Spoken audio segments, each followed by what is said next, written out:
احبا کا لفظ خصوصی معنی رکھتا ہے، یعنی یہ کہ جس کے ساتھ حب ہوتی، یہ اللہ کے ہم سے بڑا پیار ہے، کوئی بات جو کہ 70 ماؤں کے پیار والی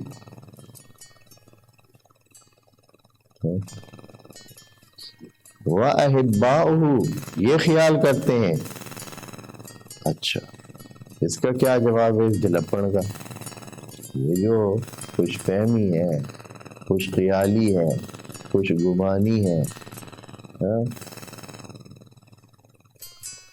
تو اللہ تعالیٰ فرماتا ہے قل، اے نبی ان کو بتا دے، فَلِمَ يُعَذِّبُكُمْ بِذُنُوبِكُمْ، اگر آپ بہت ہی پیارے ہیں، بہت ہی اللہ کے لگتے ہیں، تو اللہ تعالیٰ آپ کے ذنوب پر آپ کو عذاب کیوں کرے گا بھائی؟ پیاروں کو بھی کوئی عذاب کرتا ہے۔ اگر کوئی کسی کا پیارا ہے غلطی بھی کرے تو پھر کوئی اس کو کچھ کہتا ہے۔ اگر بچے سے، آپ کے کسی پیارے سے کوئی نقصان ہو گیا تو آپ کہتے ہیں چلو کوئی بات ہے،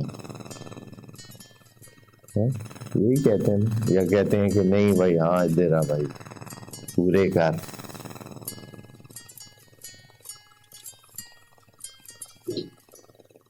تو اللہ تعالیٰ خود سوال کرتا ہے کہ فالما، اگر ایسے ہے اور جھلے ہو، اگر ایسے ہے تو پھر آپ کو عذاب کیوں کرے گا؟